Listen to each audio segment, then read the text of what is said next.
Hey, Verge students, so glad you're tuning in. Episode 8 of On the Verge.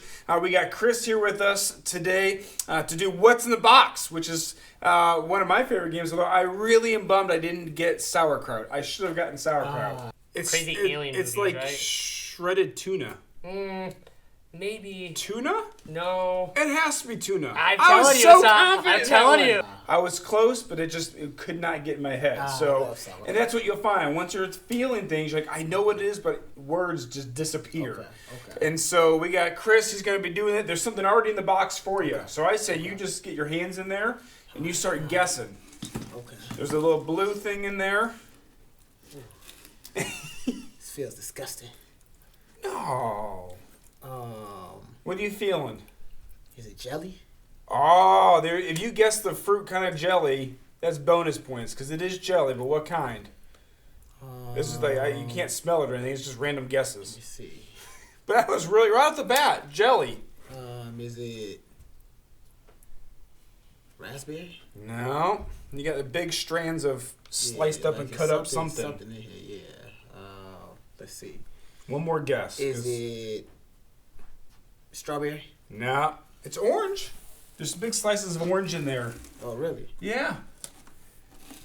Oh, wow. Yeah, now it's all over your hands. Yeah, it is. All right, we got something different for you, something new. Make sure you don't see. Make sure. Okay. Oh man, I know. you got it all over the place. Yeah, I was trying to. This one's gonna be really fun when you're done. All right, I dig in. Oh, hold on. So just so everyone else can do and understand. Oh, there's some clues with that. All right, go ahead. Find the blue container. Get your hands in there. Blue container. Okay. What do you think it is? Bird seed. Nope, not bird. Good guess. Not bird seed. No. Let's see. It's probably all over your hands now. Yeah, it is. Is it fertilizer? No. Oh, that would be dangerous. But this one's edible. Oh. Poppy seeds? No. Good guess too. No. No. I'll give you one more guess and I'll give you a clue. Okay. Not poppy seeds. Sesame seeds. No. More on the sweet side. Sweet. Sugar? Made from sugar. I'm drawing a blank. I know. That's what I'm saying. Think cupcakes, cakes. Sprinkles. Yeah, sprinkles. There you go. Nicely done. Oh, wow. Lots of little sprinkles. Oh, this is actually, we got this in a very good order. All right. We got last one. Got that there. All right. Container's in there. Okay.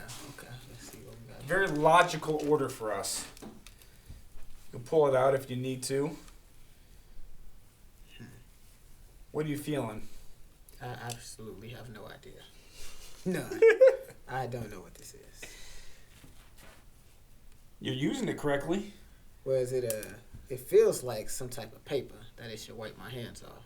So is it a paper towel?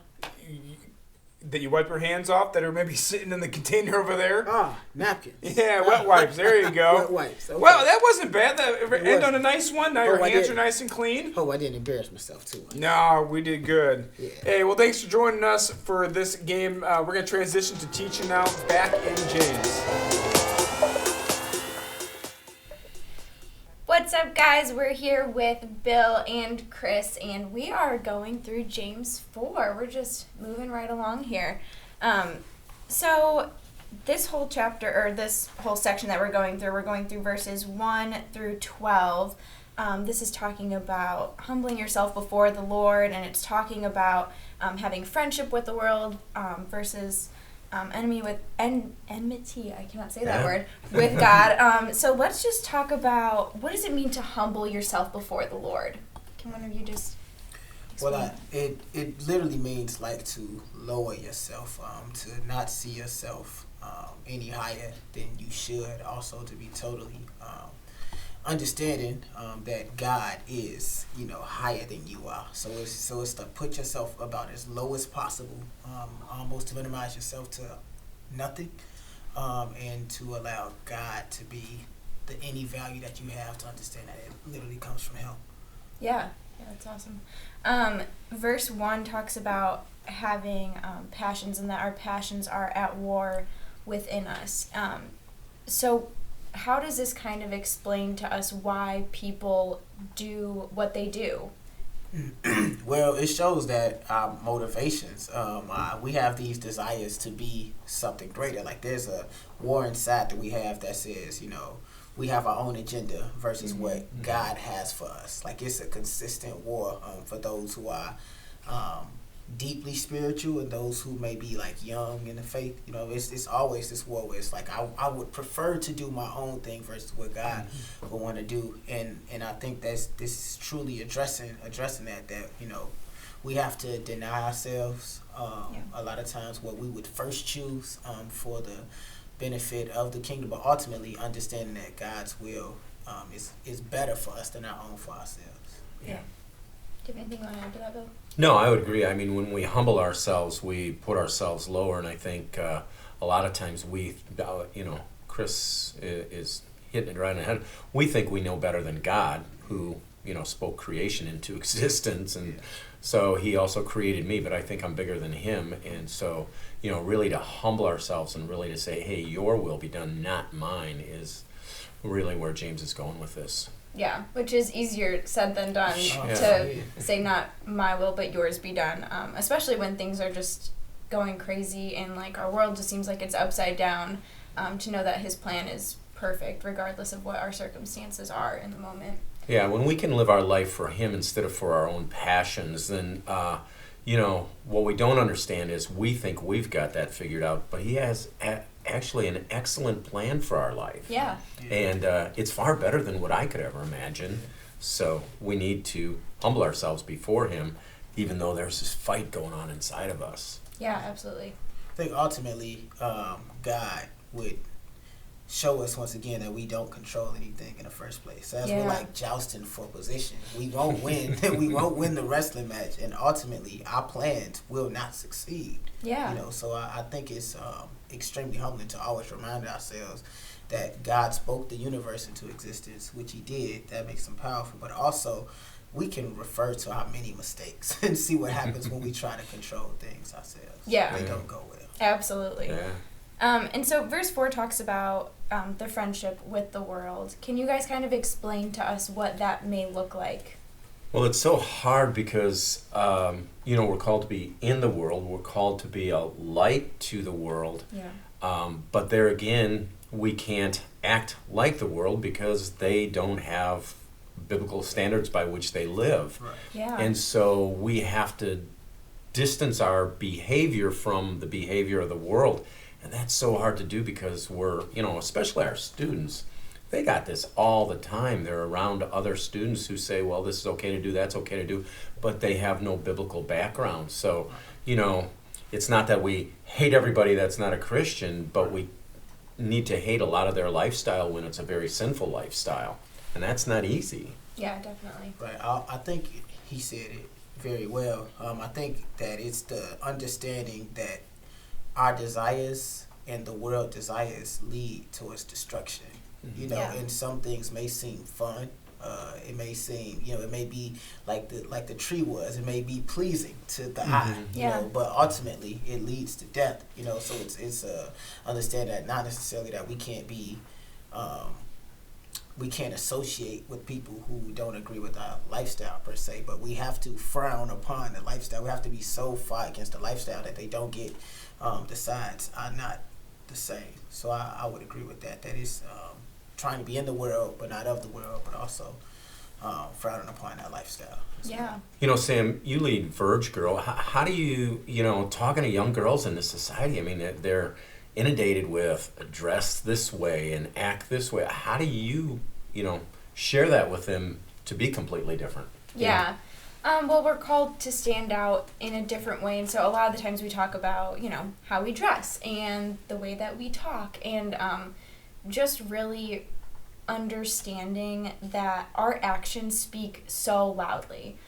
So a lot of the times we even talk about, like, our speech and how it's really simple for someone to notice that there's something different about you if you're not swearing all the time. Right. And same thing with, like, the way that you're dressing. Like, if you're wearing modest clothing, people notice that because that's not the norm. And so really, one, we're called to act in that way, but 2, it's also a really easy way for people to say like, hey, why don't you talk like that, or hey, why aren't you wearing, you know, the latest trend right now? And it's kind of a really cool way to be able to segment into like, well, hey, I'm a believer, and to explain why you do what you do. So true. Well put.